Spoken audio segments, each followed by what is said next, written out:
वसुदेव सुतं देवं कंस चाणूरमर्दनम देवकी परमानंदम कृष्णम वंदे जगत गुरुम। ऐसे कृष्ण कन्हैया के चरणों में बारंबार प्रणाम है। हमारे सत्यदेव जी शर्मा को बार बार आशीर्वाद है, बार बार उनको शुभकामना, बार बार साधुवाद, बार बार आशीर्वाद है। एक बार सब राधे राधे कहे और जोर से बोले। महाराज सुखदेव जी ने अपने आप को समर्पित कर दिया गुरुदेव के चरणों में। अब भागवत कथा में प्रसंग आया है राजा परीक्षित के जन्म के पहले महाभारत का प्रसंग, क्योंकि महाभारत से ही गीता जी की उत्पत्ति होती है और महाभारत के कारण ही भागवत कथा का निर्माण होता है। महाभारत स्तंभ है गीता जी का और भागवत जी का स्तंभ है महाभारत। सबसे प्रथम कौरव पांडवों के वंश में सबसे प्रथम जो राजा जन्म लेते हैं उनका नाम रहता है राजा भरत, और उसके नाम उन्हीं के नाम से वंश का नाम भरत वंश पड़ जाता है। और जिस देश में हम रह रहे हैं उस देश का नाम भी भारत देश पड़ जाता है। इन्हीं के वंश में आगे चल करके राजा शांतनु है। राजा शांतनु का विवाह माँ गंगा के साथ होता है। माँ गंगा के यहाँ पर 7 पुत्रों का जन्म होता है। 8वें पुत्र को जल में डुबोया नहीं जाता है, उस पुत्र का नाम देवव्रत रखा जाता है। उस दिन से माँ गंगा अपने जल के रूप में जाकर के समझ आती है, और वही पुत्र जब बड़ा होता है एक दिन भीषण प्रतिज्ञा धारण करता है। उसी दिन से उस पुत्र का नाम गंगा पुत्र भीष्म पड़ जाता है। बोले वृंदावन बिहारी लाल की।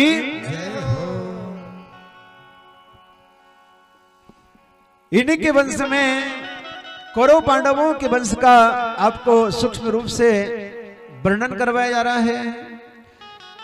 फिर राजा शांतनु एक बार सत्यवती के साथ विवाह करना चाहते हैं, लेकिन सत्यवती के पिता ने राजा से एक शर्त रखी कि महाराज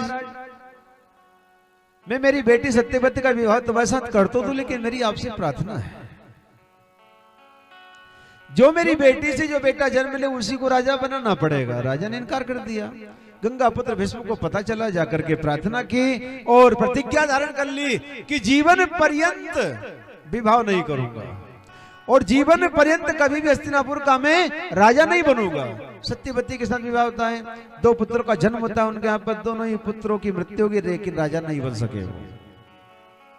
फिर रानी सत्यवती गंगा पुत्र भीष्म से कह रही बेटा विवाह करो आप, जिससे हमारे वंश का विस्तार हो। तो विवाह के लिए इनकार कर दिया। व्यास जी महाराज को फिर बुलवाया जाता है। ये भी सत्यवती के ही पुत्र थे।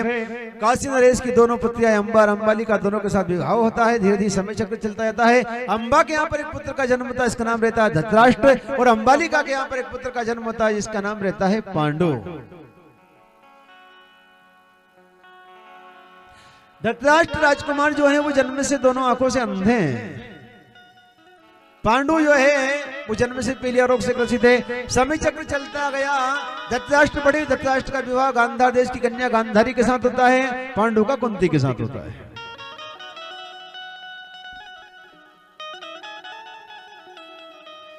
समय चक्र चलता गया। धृतराष्ट्र के यहाँ पर 100 पुत्रों का जन्म होता है। दुर्योधन दुशासन विकर्ण से 100 पुत्रों का जन्म होता है। और कुंती पांडु के यहाँ पर धर्मराज युधिष्ठिर भीम अर्जुन नकुल सहदेव इसे 5 पुत्रों का जन्म होता है इनके यहाँ पर।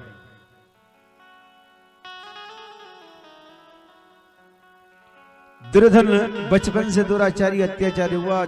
हमेशा 5 पांडव के साथ छल किया करता था, हमेशा छल कपट किया करता था। ये धीरे धीरे समय चक्र चलता जाता है बंधुओं।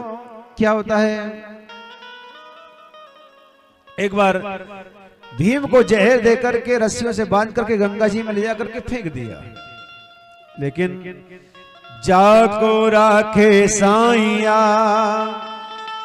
मार सके नहीं कोई, बाल न बांका कर सके जो जग बेरी हो, जो जग बेरी हो। बचाया है भगवान कृष्ण कन्हैया ने। 10,000 नागों की शक्ति मिली है। इसके पश्चात लाक्षाग्नि में जलाने का प्रयास किया। वहां पर भी मोर मुकुट पीतांबरधारी कन्हैया ने आकर के वहां पर भी रक्षा की 5 पांडवों की। एक मैदानों को जीत करके एक महल का निर्माण किया, उसका नाम रखा जाता है इंद्रप्रस्थ। उस महल की खासियत देखिए आप,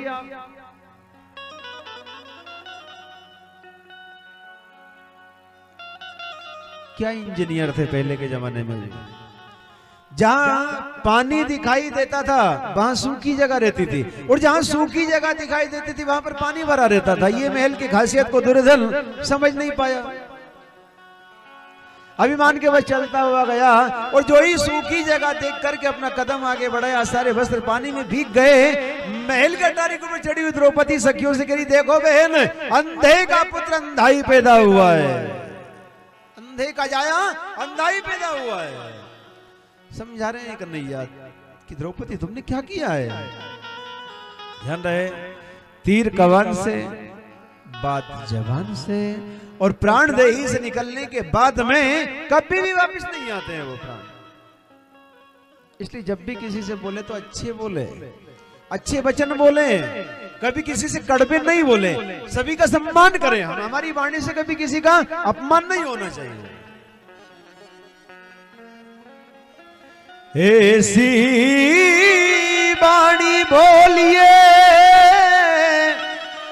मन का पाक होए, और को शीतल करे आप ही शीतल होए।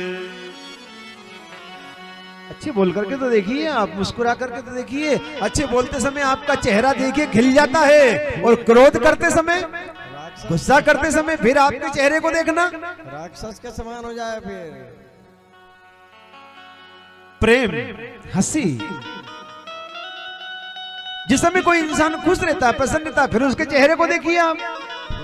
जैसे कहीं फोटो खिंचवाने के लिए जाए तो फोटो खींचने वाला कहता भैया थोड़े से मुस्कुरा हो जाएगा, क्योंकि जब हम अच्छे बोलते हैं किसी से, जब हम प्रेम से रहते हैं, जब हम मुस्कुराते हैं, तो हमारे अंदर परमात्मा का वास रहता है। इसलिए सदैव अच्छे बोले। आप अच्छे बोल करके देखिए, आपका हर जगह सम्मान होगा। चाहे आप देश में रहो, चाहे आप विदेश में रहो, चाहे आप घर रहो, चाहे बाहर रहो, आपका हर जगह सम्मान होगा। आप बस अच्छे बोलिए, बस आप किसी से कड़वे मत बोलिए कभी भी। अब हम किसी से बुरे बोले और फिर वही बुराई का बीज बो दिया, वो फिर उगेगा, फिर उसका फल खाना पड़ेगा। फिर हम कहेंगे भैया हमारे साथ ऐसा कैसे बोल दिया। अरे भाई, तूने जो बोया था वो तुझको आज ब्याज सहित तो मिल गया। जय राम जी की। अब बस इसलिए अच्छे बोले। कड़वा बोल किसी के दिल पर अरे चोट लगाना ना चाहिए रे भाई, बोलना ना चाहिए। अरे राजा जोगी अग्नि जल से प्रीत लगाना ना चाहिए, राजा जोगी अग्नि जल से प्रीत लगाना ना चाहिए।